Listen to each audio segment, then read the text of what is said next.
Good morning, everybody. Thank you for joining us on AirMeet. It's a newish platform, so I apologise for some of those teething issues. And my name is David Hawkins. I'm the director and founder of the University Guys. It's my great pleasure to be working with the European Universities Consortium and with the Higher Education Policy Institute to bring you this hopefully very informative discussion period, which Nick Hillman is very kindly going to chair for the next period of time. And then an ability, and you may have already just discovered the social lounge on AirMeet, for you to hop onto a table and have some follow-up conversations with people later on. So in terms of a little bit of housekeeping, please do use the chat function if you want to pose some questions. Nick will be able to moderate those. And please do then stick around to the social lounge afterwards to find out a little bit more about the opportunities we've got at these, well, currently 4 of the 6 universities are here. It's Mario, 5 of the 6 universities that we are hoping to hear from, and possibly we'll also have our colleague from Carl Benz School will join us as we go. So, Nick, I will hand over to you and we'll kick off our discussion.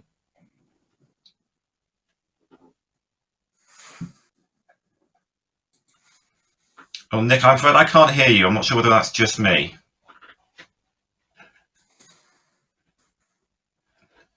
No, still not. You were there and now we've lost you.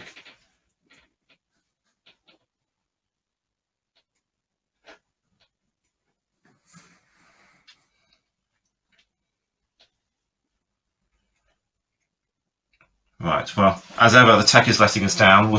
Nick, really still struggling to hear you in this. Whether you might want to leave and come back in. What I'll do as we're dealing with that is I'll ask each of our panel to introduce them very briefly in turn, and we'll go through in alphabetical order. So, Mario, hello to Bocconi.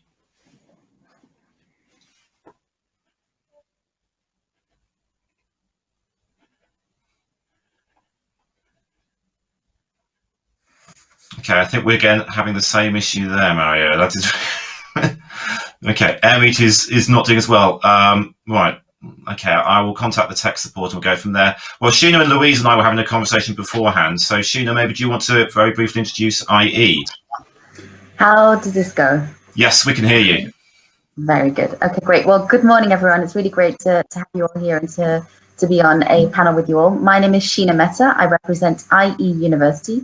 We are an international university in Spain where we teach each and every one of our degree programs in English. Our students get to learn some Spanish and other languages while they're studying with us.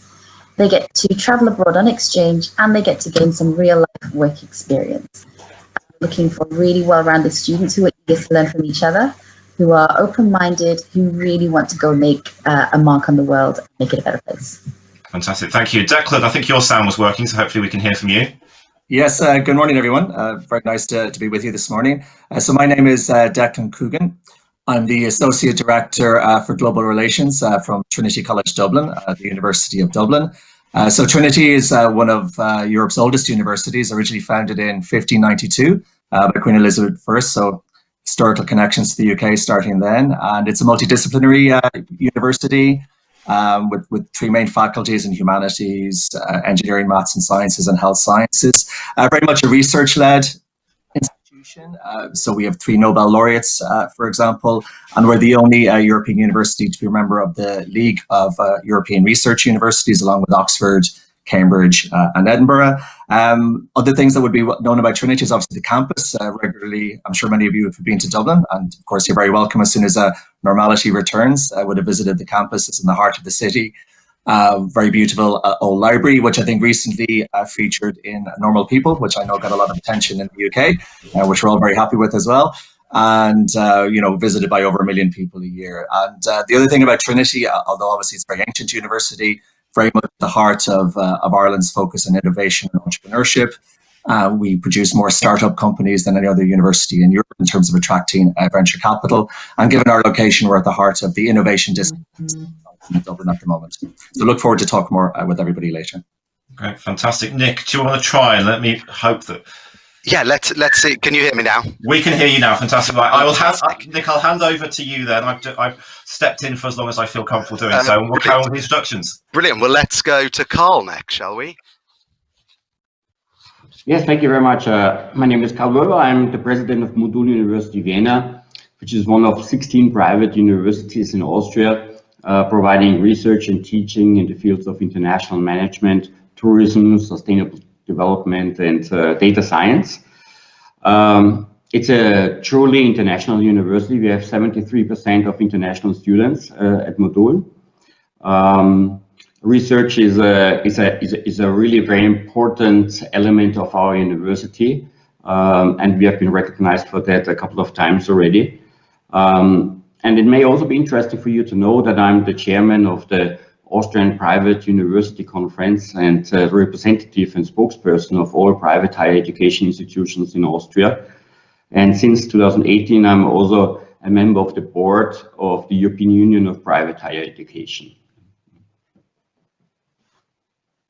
Thank you, Carl. And now we'll go to Mario. Mario, I think you might be on silent. Okay, Mario, we'll come back to you because I can't hear you, and I don't think others can. And we'll go to Louise. I'm not sure if you're in London or Switzerland, Louise. Well, I'm a London girl in Switzerland, but a pleasure to meet you all. Nice to be with you here this morning.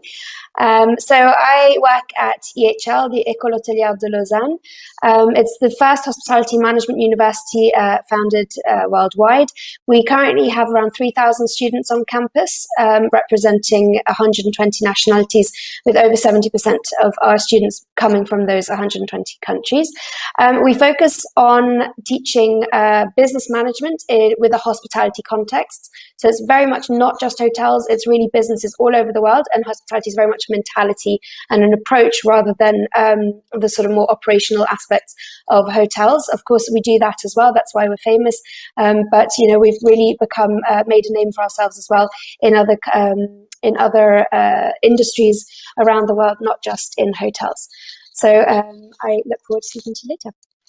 Fantastic. Thanks very much. Well, while we're waiting for Mario to log back in, I'll just introduce myself. I'm Nick Hillman. I run the UK's only higher education think tank. We're a charity. We work with most UK universities. And I'm really excited about this morning's event because we haven't given as much thought to outward mobility as perhaps we're a very small organisation, but as perhaps we should have done. And of course, it's incredibly topical with just a few days ago, since the British government talked about a domestic replacement for Erasmus, for example, if the UK doesn't stay within Erasmus when these endless Brexit negotiations finally finish.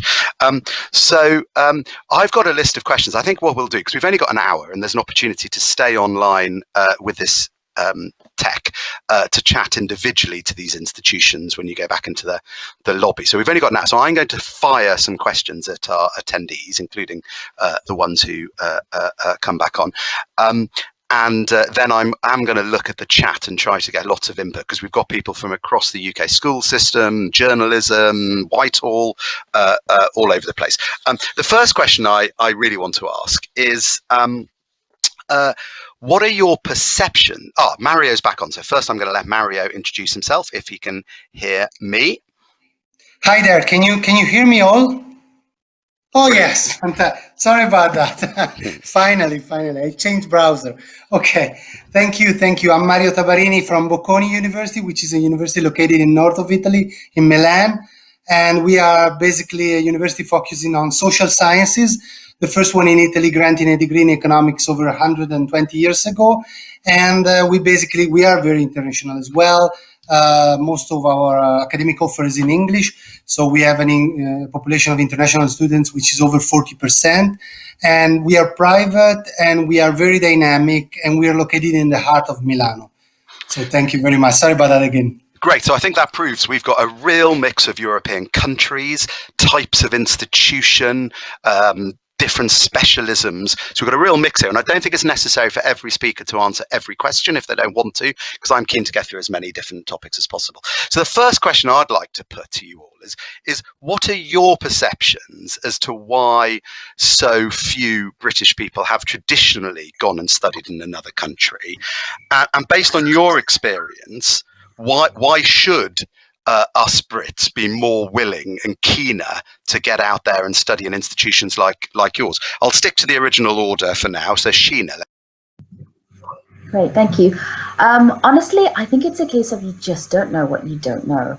I'm one of those students who, when I was studying, I knew I wanted to study business in Spanish, but nobody told me that I could have studied my business degree in Spain in English. Had I known that, I think my entire educational trajectory would have been very different. And that's one of the reasons that I'm in this role now. Making sure that students know that they have the option, whether it's for them or not, is a decision they need to come to. But if it's not even on the table, that's not even something they can consider or even think about benefiting from. Thank you, Sheena. I love the bit in your biography where it says you were intrigued by the melodious song-like intonation of the Spanish language and then followed your interest. So I guess that plays into your answer as well. So let's go to Declan. Yes, well, I too had the benefit of being influenced by time in Spain, and I think it certainly helps, to alter perceptions that existed before. I think sometimes, we're really focusing on mobility at the moment. So we have about 40% of our students take part in a mobility opportunity, and to get to that level, we obviously talk to them. And I think sometimes it's a perception around potential costs. Sometimes I think obviously the language element, probably Ireland and England, a lot in common there in terms of that capacity. And I think, obviously with the advent of Brexit, that's obviously, coloured parts of the conversation in terms of maybe anticipating challenges. But I do think what we found is the more the students get detailed information, and particularly from other students who've actually gone out there and experienced it and been through it, the more that helps to give them more confidence. And I think that confidence element is definitely there. And I think that is one of the benefits that you get, from spending time abroad. You're dealing with different cultures. You have to be resilient. You have to be adaptable, which, certainly qualities that are needed now. Your cultural awareness completely, develops and expands, as well as your intellectual awareness, because you're dealing with different kinds of learning systems. So I think, the more students get an opportunity to share those experiences, I think the more we've seen the willingness to venture out is growing. Thank you. And Carl, I was very struck in your CV that you yourself are someone who's got experience from a number of different countries, and you've won all sorts of awards for tourism as well. So I don't know if you see particular links between education.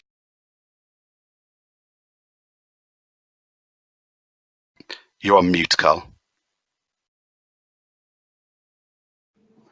Oh, sorry. So focusing on the question, I think traditionally the outward mobility was not really considered as the highest priority in Britain. Let's put it this way. I mean, we have a number of very successful, really good students, British students at our university, but the reality is still a minority. Yeah, and there could be even more in the future, to be honest. Maybe with Brexit, there might be some changes now upcoming soon. I would expect. Yeah, I think tourism, of course, tourism in a kind of turmoil at the moment. It's a kind of really very extremely challenged. Something which really needs well-informed, research-based education. Yeah, there is really need for a transition, actually, and I think this can also be of quite of importance to quite a lot of British students in the future. And I think, I hope there will be some changes in this respect. Thanks, Carl. We might come on to some of whether the numbers will go up or down post Brexit in a little bit. So Mario. Yes, the question is why not? I mean, there are many reasons why UK students should consider education abroad. I think UK students, UK in higher education in general, of course, it's very good, but this has been something that all over the years has, kept the students inside the border of UK. And this hasn't happened for all the other countries. Most of the other countries, even US, has been more willing to send their students abroad.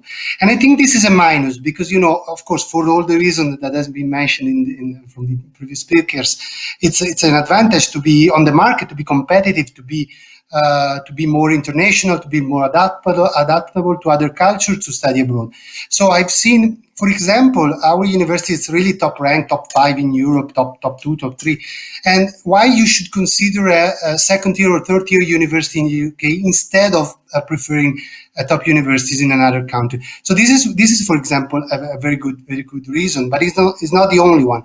I think the mobility of students have proved to be beneficial for the students themselves, for their countries, And I think UK students should consider that at least more than in the past, because there's still a long way to go. But I think this should be the way for the future, independently from Brexit. Thanks, Mary. Louise, what about employability? Are your students going to be more employable than if they'd stayed in the UK and did a degree from the sort of universities Mario is talking about?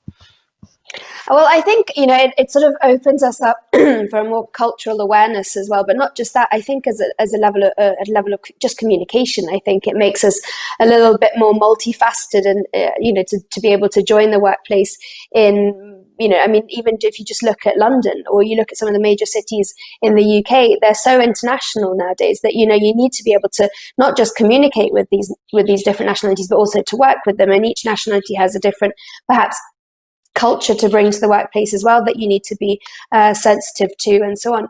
But answering your previous question as well, I grew up in the UK. I went through British schooling. I went to university in the UK until I found EHL. It was never really even proposed to me to study abroad. And and I also think that this is, we have excellent universities in the UK. I think, we've grown up with this, the UK is a very strong country, economically strong, very independent. We've got excellent education in the UK. Why look elsewhere? Everyone's looking to come to our universities. Why would our students want to go and look abroad? And it's now, I think, up to us to sort of, as Mario explained before, is that, we have excellent universities in Europe as well. So giving them the opportunity to consider them as well.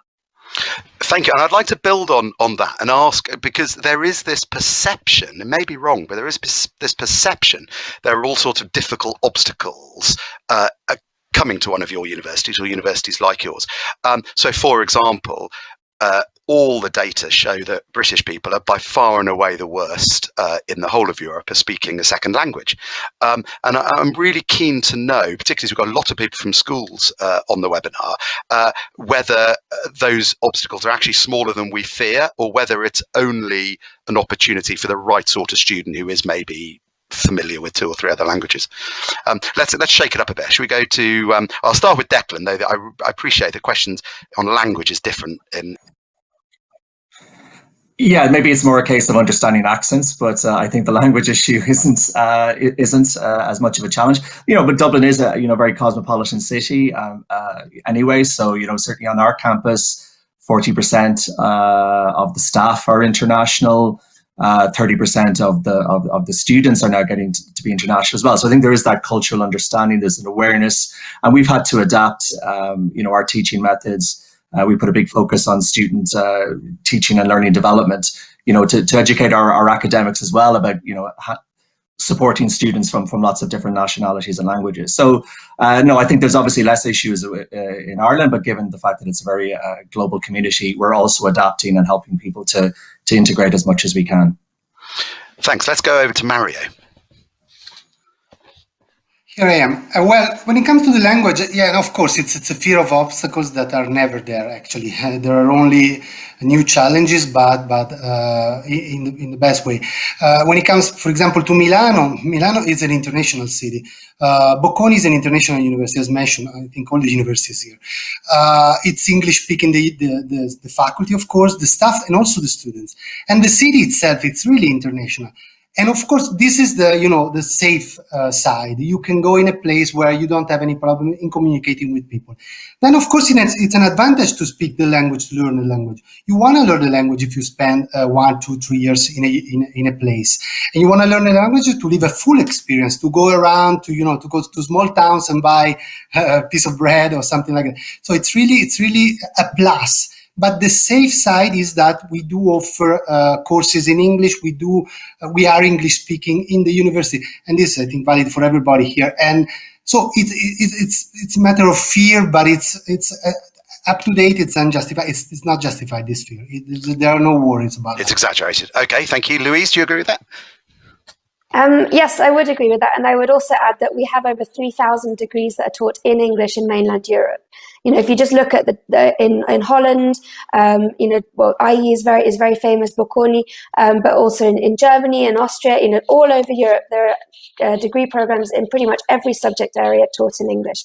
So, the university is prepared to welcome students that speak English that don't necessarily speak the local language, and therefore all the support mechanisms are in place to help enable that student to join and hopefully leave with the second language when they graduate. Thanks. Carl? Yes, similar to Milano. I mean, all our study programs are offered in English. Knowledge of German is actually not required. Yeah? Of course, we offer German courses and support for students who want to learn German. That is, of course, a huge benefit. But it's not only Modena University. We have several universities in Austria who provide all their programs in English, like Louis said. Yeah.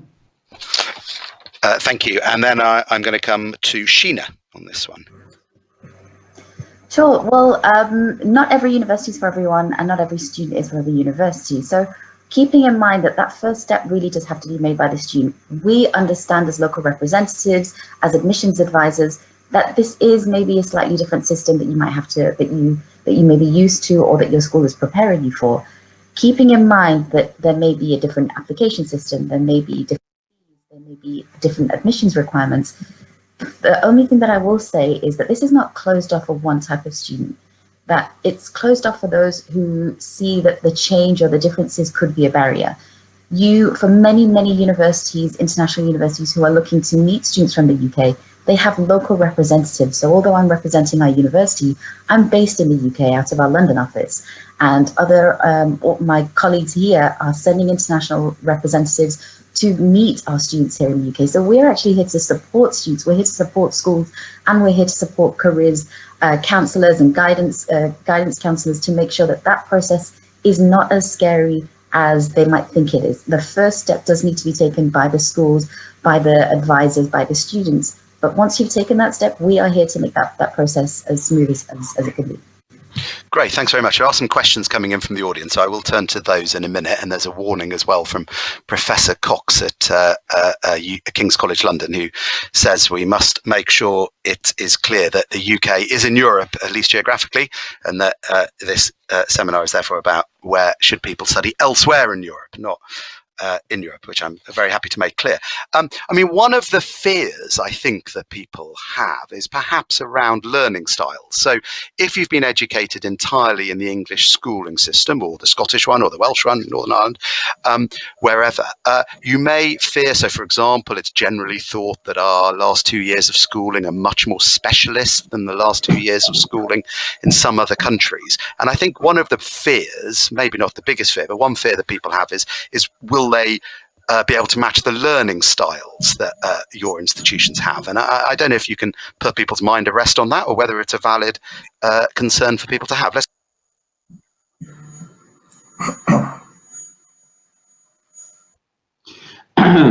Well, I think most universities, and ours is not very much different, has developed comprehensive multimodality learning curricula that actually allows to reach out to students with all different types of learning styles nowadays. If this would not be the case, the universities would have significant problems to cope with, let's say, a wide international cohorts of students. So I think most modern universities nowadays in Europe are capable really to dealing with different, with a diversity of students and their regions. So I'm pretty confident that this is not a big fear for any student, and particularly not for UK students, for selecting, let's say, a different place to study. Thank you. Is anybody else particularly keen to come in on this question? Because I suspect you may all want to answer in a similar way to Carl. Put your hand up if any of the panelists would like to add. Yeah, just very briefly, I think all students, even including in Ireland, making the transition from secondary level to university level is a challenge, and I think we put a lot of focus on helping Irish students to adapt to that as well. I think in terms of the actual system, it's very similar between Ireland and the UK, up to the point that even the grading system is very similar. I mean, sometimes translating what some of the grades mean back home can be a challenge, but we have a very similar one. So I think that's made it fairly easy for students to adapt in our experience from the UK.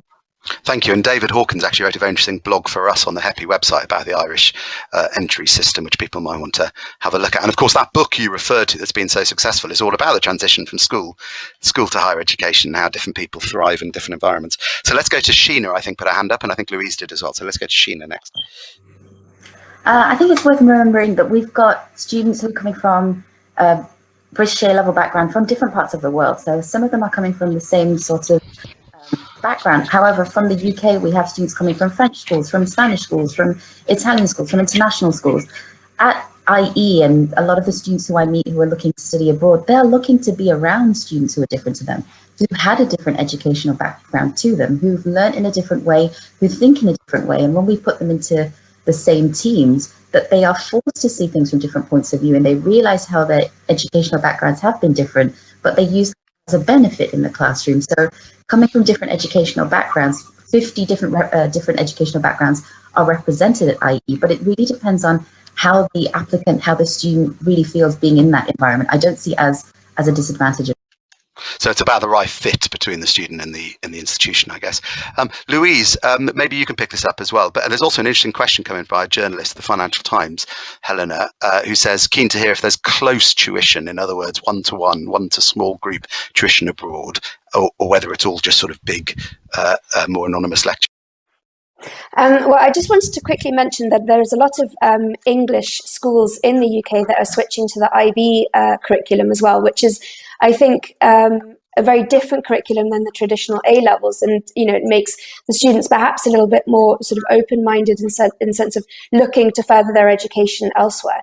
I'd also like to mention that I did A-levels myself, and coming to EHL as a student really was a welcome change to the way that I learnt. I think, the A-level system is great for a certain type of learner, but, if you're a little bit more practical or a little bit more hands-on, then some of the other curriculum are actually perhaps a little bit more suitable.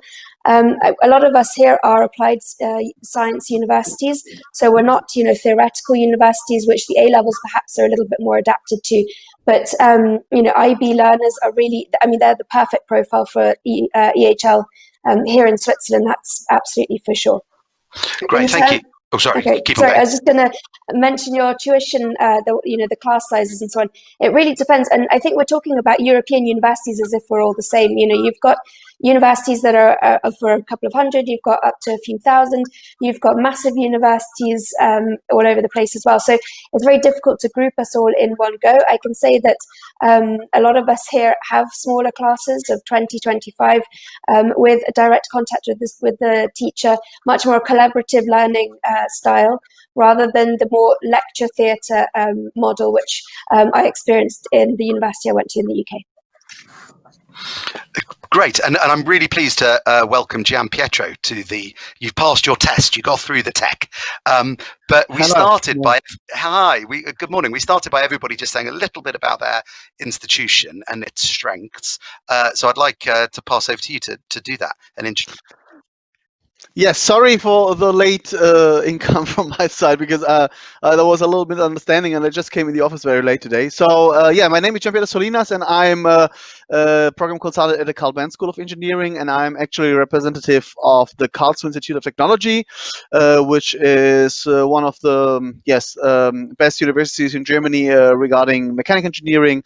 And yes, and we have, of course, also English speaking bachelor's programs, which is mechanical engineering here at the Carl Benz School. And yes, I'm very pleased to give this opportunity also to other students, especially for UK.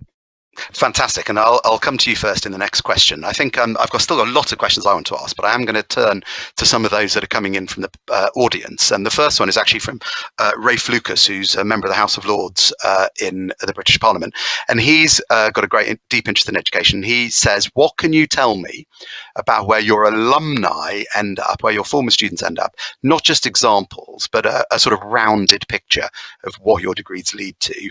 And he also mentions dropouts or non-continuation rates as well. So let's go back to you, Gian Pietro.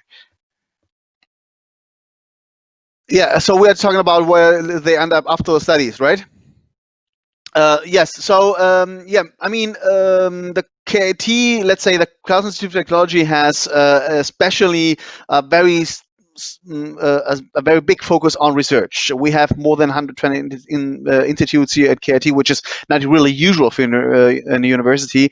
And of course, we have a very, very strong relationship with industry coming from all over the branches here in Germany. And of course, the companies and these companies actually who are already involved in research, they are very keen to take out the students from the KIT. So I would say the majority of them are ending up in automotive engineer in the automotive field, but also in the mechanical engineering field. So that Germany, of course, is known about the strong engineering skills here, and of course they end up usually easily in one of these branches, and have the opportunity very often also through the companies to do also a PhD. Then continuing in at the KIT, so at the university, always in collaboration with the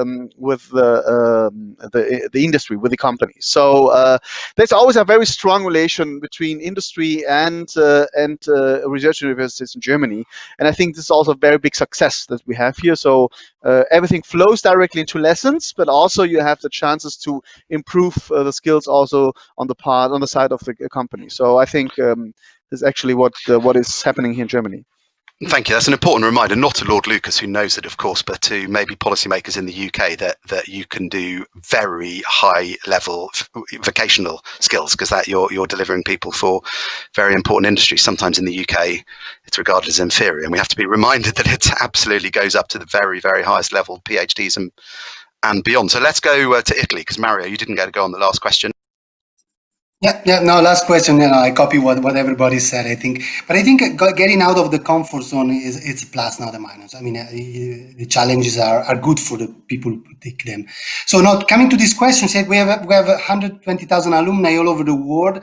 And of course, we are very much focused on social science. So our alumni, our graduates, they work mainly in, fields related to consultancy, finance, also PhD in economics, very often politics. They work for NGOs or in the public sector. So when it comes to, for example, I'll give you an example on finance. If you consider the most important investment banks in London, we have an incredible number of our finance graduates who work there, for example. And when it comes to economics, our economic students are very well known, and they got places in the top PhD in economics in the UK and in the US. So this is we have considered that last year it was 31% of our students work abroad 1 year after graduation. So we have still a big portion of students working in Italy, but most of the students are really truly international. They go somewhere else for their jobs. Thanks. Is that true in Madrid as well, Sheena? Indeed. 75% of our students are coming to study with us from outside of Spain, and they are looking for that kind of experience where they're exposed to different countries. They want to learn a different language. They want to travel abroad on exchange. And our students have to do internships as part of their program. So they could be, taking classes, studying a program in international law, taking labs in psychology, and doing an internship that focuses on data in a different country that they're used to. What we need to make sure that our students are aware of is when they're traveling to a different country, it's not just the language you need to adapt to. It's the culture that Louisa said previously that they have to adapt to. It's the fact that their clients could be based in these different countries, or even them themselves could be moving to these countries. And it's about between a third to a half of our students who end up working in a country that's different to their own after graduation. We were ranked as 25th in the Times Higher Education Global Employability Ranking this year because we're forcing our students to do this, and they're very, very happy to do so. So again, I think, Nick, we keep coming back to the idea of fit. Yeah, thank you. And can you just pick up the point about dropout, non-continuation rates? There's a perception which in the UK that non-continuation rates are much higher in the rest of Europe than the UK, but I suspect the truth is it depends what sort of institution you're talking about. But what happens? Indeed. I mean, the worst thing that can happen for a student is to be at a university that they're not comfortable with. I can't speak for all of the universities that are represented here, but what I can say is that the kind of process that this involves is a lot of advising and counseling prior to even applying, having these local representatives, having a local office to go to. The idea is to find if there is a match to be made.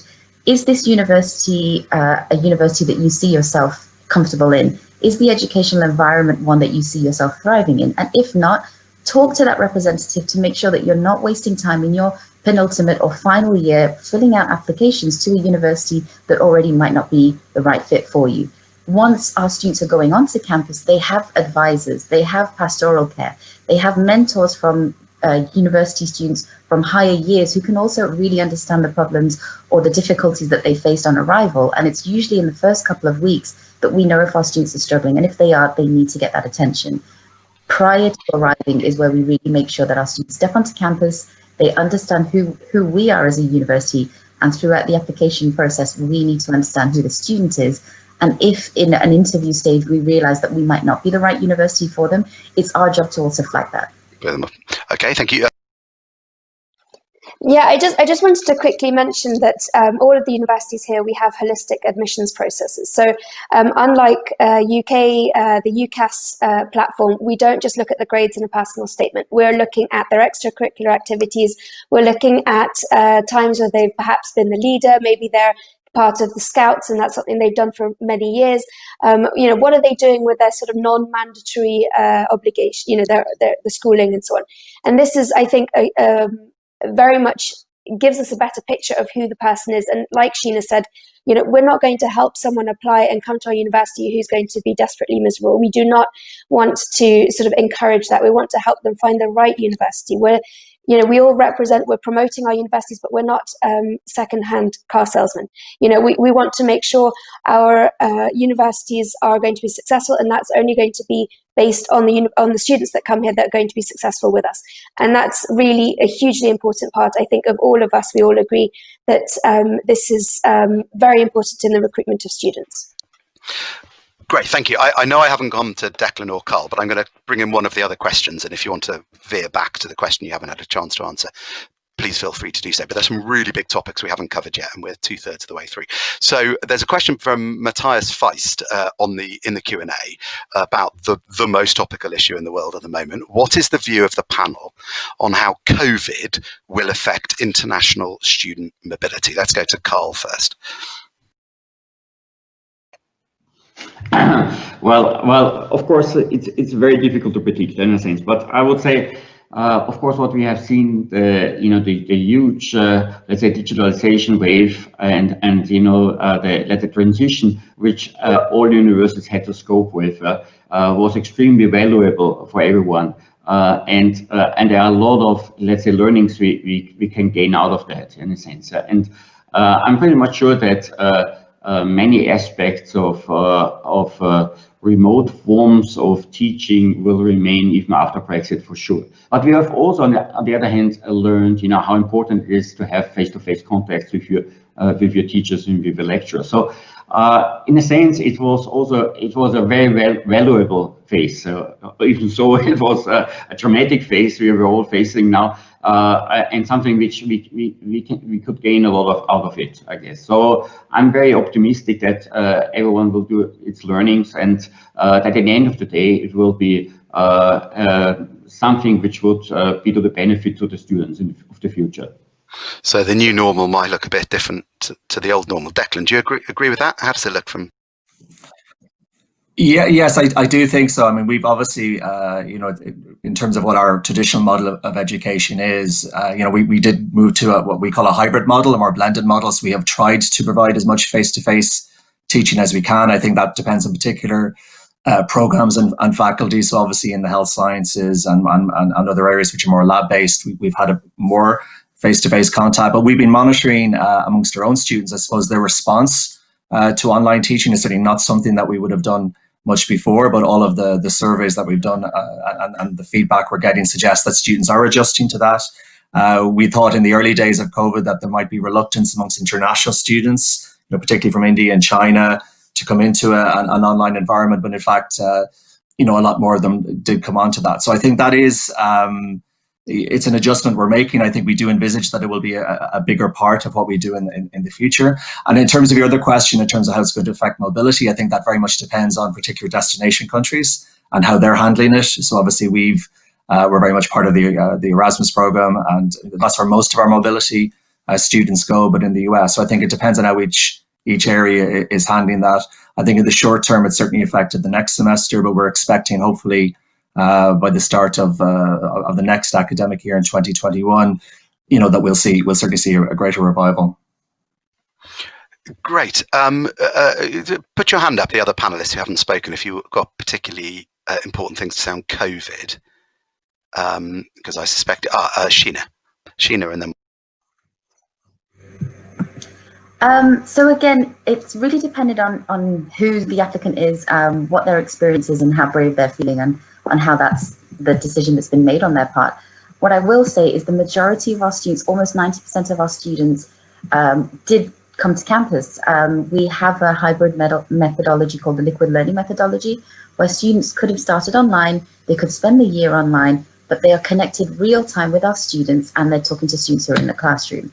Now, one thing I think that we've all experienced is any change sometimes is difficult. However, as Declan mentioned, that response has changed over time. And students are also realizing that if they're thinking of if we're training them to be global leaders, they will have to work on a virtual platform. They will have clients in different parts of the world. They will have to have meetings that will require input from colleagues around the world. So it's not just about seeing this as something new that I didn't have before that's really difficult. This is something that we've all had to learn, and it's something that many people have found benefits in. And if you're adapting to it now, you're also showing your employers or wherever you might want to go in the future that you have this additional skill and that you're able to connect with more people at once, and hopefully turn that around into a very big positive. Thank you. And now we'll go over to Germany, as I said. Yes, thank you. Yes, that's right. And I mean, currently we don't have any alternatives for being online always. And of course, I think we will also learn from this period of COVID, unfortunately, that we are going to face right now everywhere in the world. But I think that also, especially in the engineering field, coming back together and gather together again in order to do laboratories, to do technologies, to work on some projects, I think this will be also important. And hopefully we will get back into this situation also where we can maybe also kind of hybrid models offer to our students. Of course, also here in Germany, everything is online right now, but I think in terms of engineering, I think it is very important that also in terms to improve some projects, to improve mechanical, electrical skills, whatever. We are talking about autonomous driving, or talking about renewables. I think this is very important that we have projects hands-on. Also, then back again with all the solutions that we might have then in future to have students here. And I think the socializing aspect is also very important also in the future. But there will be also new normality. I agree totally with that. But I think this coming back together, working on a certain project in order to improve some skills, I think this might be also very important, will be also important in the future. Thank you. In relation to one of the earlier questions, there's various comments in the chat about the information that is given to British school leavers, including at state schools where there may be fewer resources to convey information. And one argument you often hear is that it should be much easier for institutions like yours to be on the British UCAS system, so it's more of a level playing field in terms of applications. Can you just see if we can do this by a show of hands? Is that something that you think should be more open to your institution, something you'd be interested in if it was more feasible? I'm getting nods. I'm getting some nods. Some nods, and certainly from Sheena. Sheena looks keen. I know it's not absolutely impossible, but so I'm going to come to a question by Fiona McIntyre, who's a journalist. And Fiona asks, could a domestic alternative to the Erasmus program ever be satisfactory for students and universities like yours? And I'm going to add into this, of course, the other big debate for policymakers, which is whether the student loan the British students can get to study at British universities, it's I know it's different in different parts of the UK. So in Scotland, it's only for maintenance. In England, it's for tuition and maintenance. In Wales, similarly. But should that be more transferable? Would you like to see a system where the taxpayer-supported student loan system is more transportable, and also the Erasmus question? Maybe Declan. Yes, I think certainly in terms of the student loan, because I think going back to what we talked earlier, sometimes the perception about the challenges of studying abroad involve costs, the costs of that. I think just one thing to say, which I think is going to help from Ireland's perspective, is that obviously we have a common travel area with the UK. So this precedes Brexit and the membership of the European Union. So the mobility will continue in terms of travel, but also that involves reciprocal rights. So that's access to education, access to welfare systems. And what it's likely to mean is that the current situation will still be available to UK students, but that includes, for example, access to Irish student grants. So any UK students coming into Ireland will be able to avail of that in the same way that they've done before. And I think that access has certainly led to the increases where we have seen in recent years, where more students from the UK, not just Northern Ireland, obviously, but also from mainland Britain are coming in. Still not as big as we want it to be, but it does have an impact. So I think that availability of funding is important. Just briefly, in terms of the Erasmus agreement, I think the ideal situation is continued membership of that. Obviously, we'll have to see the nature of what the domestic system implies. The two could be compatible, but I think from Ireland's perspective, obviously we've very significant links with the UK, more in the research area. I think that's the area we're honing in on. But I think obviously we'd hope to see that whatever the UK is proposing is as compatible with, you know, the system that has really facilitated wonderful mobility around Europe previously. Thanks, Declan. I learned something there. I didn't know about that transferability for incoming Brits in terms of your finance system. Yeah, it's still going to continue. I think we're waiting for confirmation on a couple of things, but it would mean, for example, you know, the Irish students pay, you know, in the written nature of €3,000 a year. It's not even a tuition fee. It's kind of what's called a registration fee, and that will continue to be available to UK students. We're waiting for the details to be finalised, but that's the firm intention of both governments. So I think that hopefully will encourage more students to come here. I think there's many details we're still waiting to be finalised at the moment. When it comes to funding, no, Bocconi, you know, we want to attract the best students independently from their financial conditions. So we have, I think, 35 million this year euros in scholarships. So we're sending out over 700 scholarships this year to attract the students. Bocconi is an expensive university in Italy. Of course, it's not expensive compared to universities of this panel or UK universities. So we are very used to attract the best students who cannot afford. So yes, we are working on that, and it doesn't really change a lot Brexit in this with this regard. We're not changing the policies, the applications. We're not changing the funding for students who come from abroad, independently from that they are from UK, from France, or from overseas. So that's not a change for us. Thanks, Louise. You're up.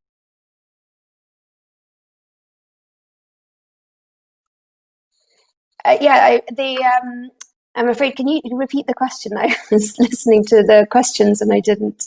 Well, it was really, there are a number of issues. First of all, what a domestic alternative to Erasmus should look like in terms of whether it should, you know, and secondly, we snuck in a question about whether British student loans, though they're different across the UK, should be transferable. So someone could bring, rather than going to study at the University of Edinburgh, let's say, they could come and bring their students.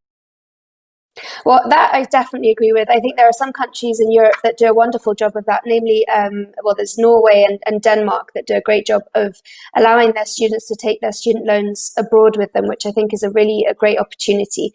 But then in terms of the Erasmus and those opportunities, I mean, I'm in Switzerland, so we are slightly out of this discussion really, because those agreements still exist. So I can't really comment, but I think, yeah, Erasmus in the UK would be a shame. I think there's a huge amount that they would miss out on. Great. Let's go to again, where you're. Yes, I mean, I'm in the same situation as Mario also mentioned. So regarding funding, I don't think there will be any problems for Germany in general, but of course also for the KIT, for the Calben School, actually, which I am representing today.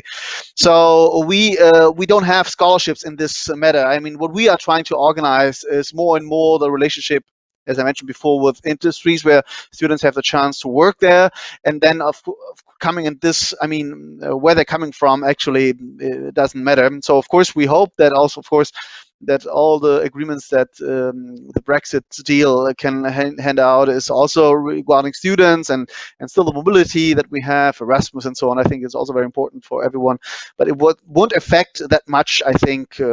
As far as I know from now, the German, I mean, our policy, let's say, to students abroad. Great, thank you.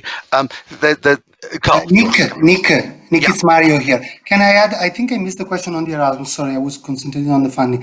Now, I want to add curiosity. I've been in charge for many years for the exchanges at Bocconi, so Erasmus agreements. So I built up all the agreements with the UK university. We have 25 UK partners, and last year, and they continued this year, all of them contacted us saying, no, we don't want to interrupt anything. We want to go on independently from the Erasmus agreement. So this is, an important, I think, fact that, the relationship goes beyond the Erasmus funding, which is, of course, important, but, it's only a part of the relationship. So sorry about that.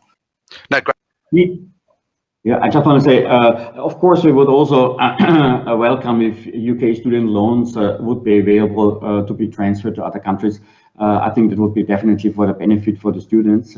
I also want to say that that our tuition fees do actually not discriminate by nationalities. So the fees for UK students will not increase after Brexit, for sure not. Yeah? This is, I think, also very important to know. But I also want to say that the finances of university scholarships and different forms of discounts in different countries and support, which is actually provided to students, really varies extremely within Europe. And I think it's time to really have also a discussion on the European level in terms of what to do in order to, make it more clear, because it's actually not understandable to the students anymore, and it's somehow also unfair.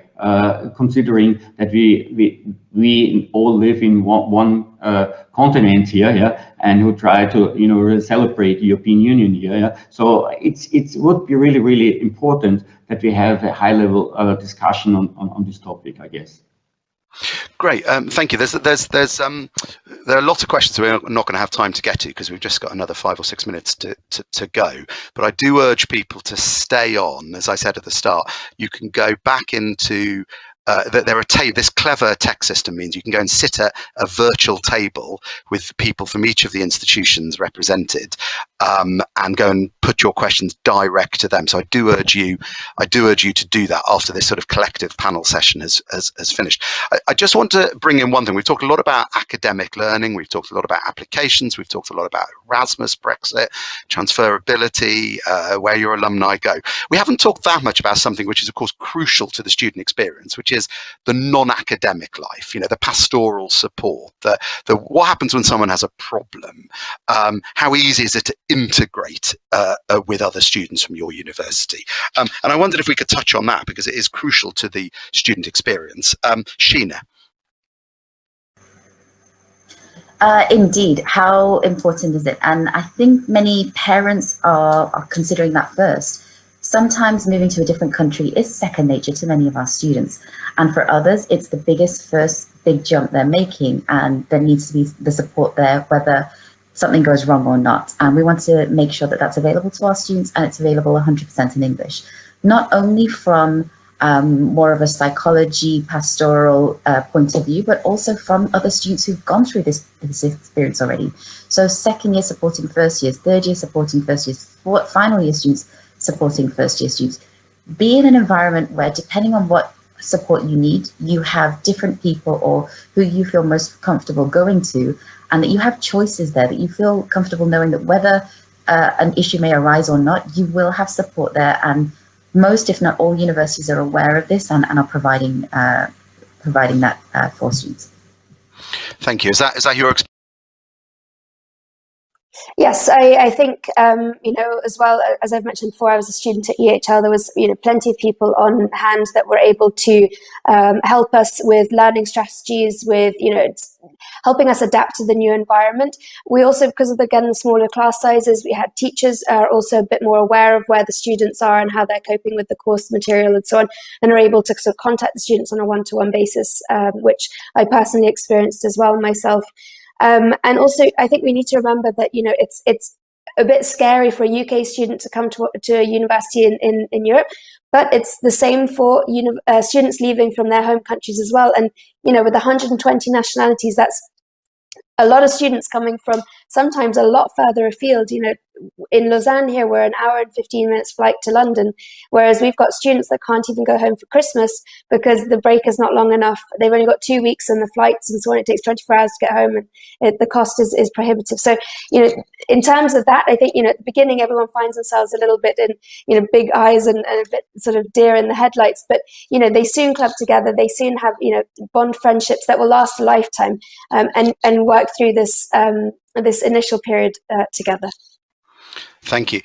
Carl, maybe you could address this too, but I'm also interested in how you stop sort of the Brits all sticking together and the Germans all sticking together and then the Austrians all sticking together, and actually you make sure they properly integrate with. Yeah, I think I want to echo that the emotional social connection is of utmost importance, particularly now during the Brexit. So basically the services provided by for instance, our student service center in this respect, is extremely important, and it provides professional psychological counseling and all types of assist which you can imagine to help the students in this difficult situation. But in order to get the different regions, different cultural backgrounds, students with different cultural backgrounds to mingle with others in a sense. I think it's extremely important to organize many of these type of non-academic support activities like student excursions, charity program events, social events, student clubs. We have, for instance, at our university, we have a hotel club, we have a yoga society, we have a football club.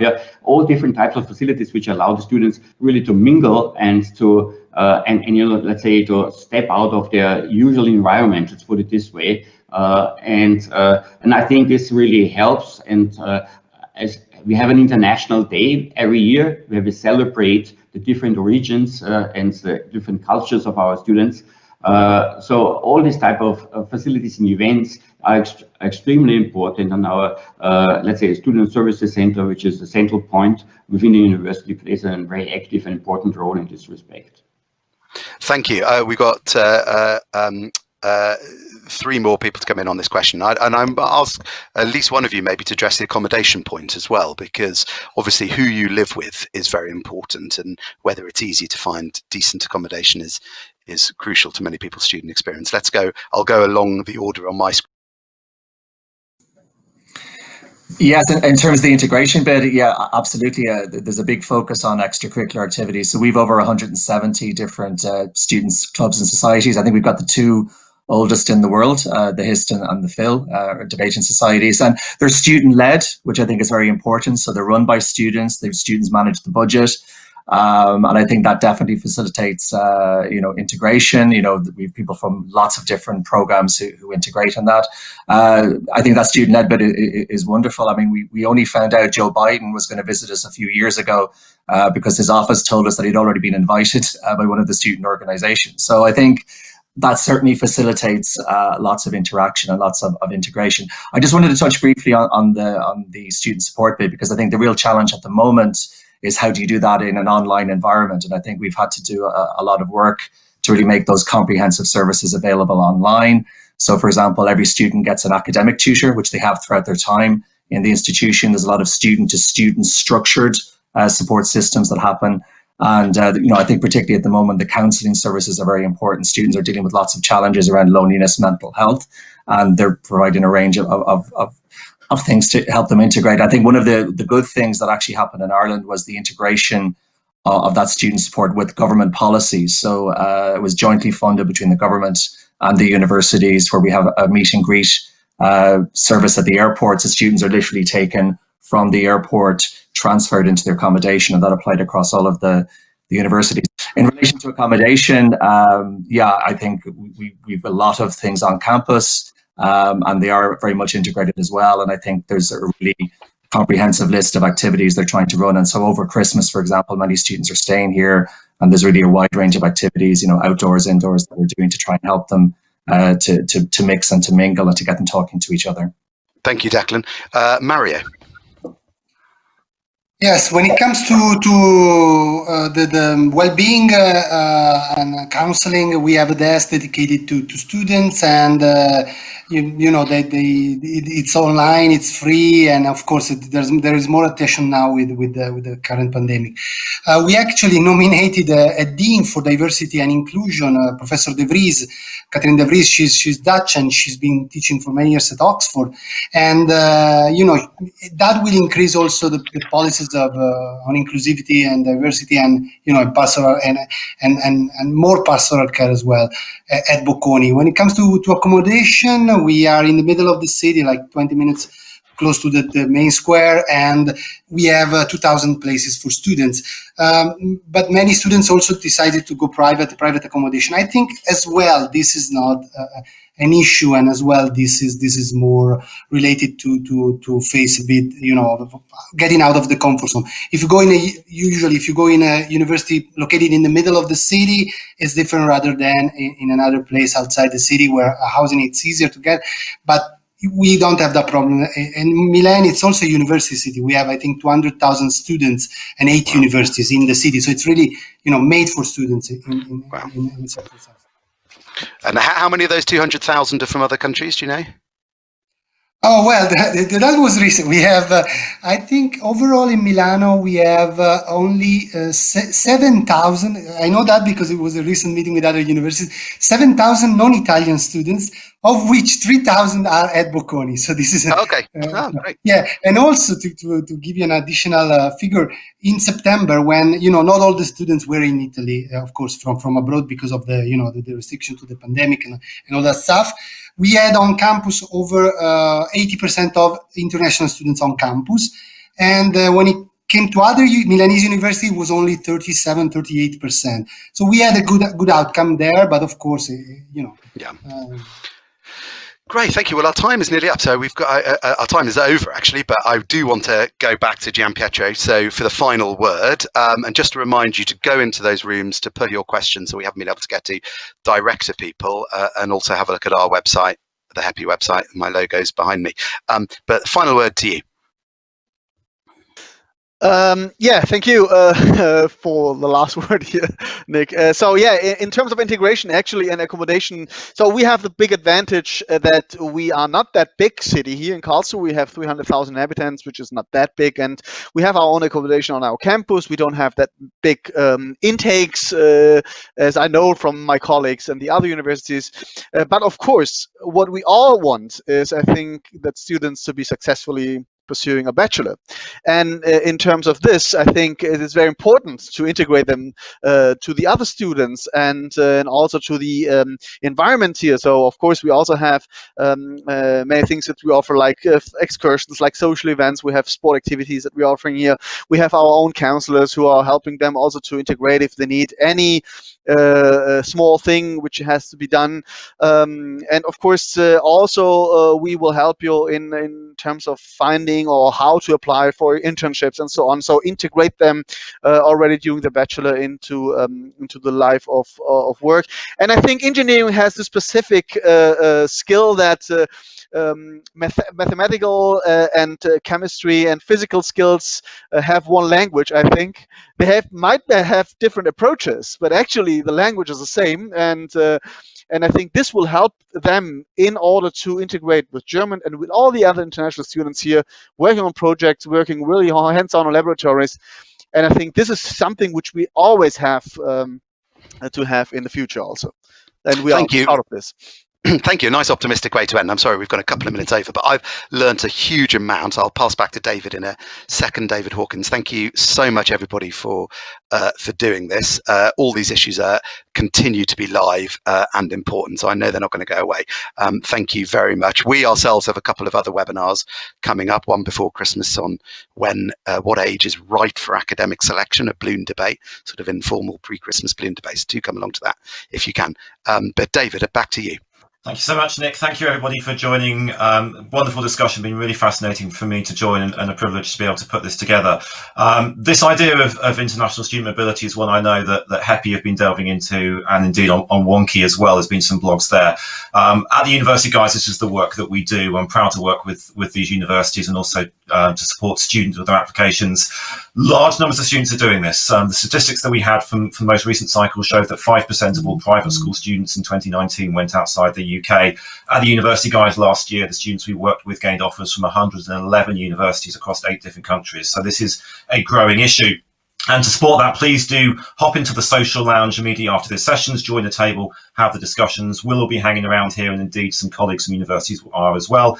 And as I put into the chat, we are also running European Universities Consortium Week. So starting at 4:30 today and then 4:30 tomorrow and on Wednesday, we have individual Zoominars where you can find out more about these universities and a little bit more of the hard sell about why you might want to come to these universities. So please do join us for half an hour or so in the social lounge. My massive thank you to all the speakers, and particularly a huge thanks to Nick and his team at HEPI for facilitating, for chairing so masterfully, and for giving us such a wonderful audience. Have a very good day after everybody, and I look forward to seeing you in the social lounge imminently. Thank you. Thank you so much, everyone. Thank you, guys. Thank you.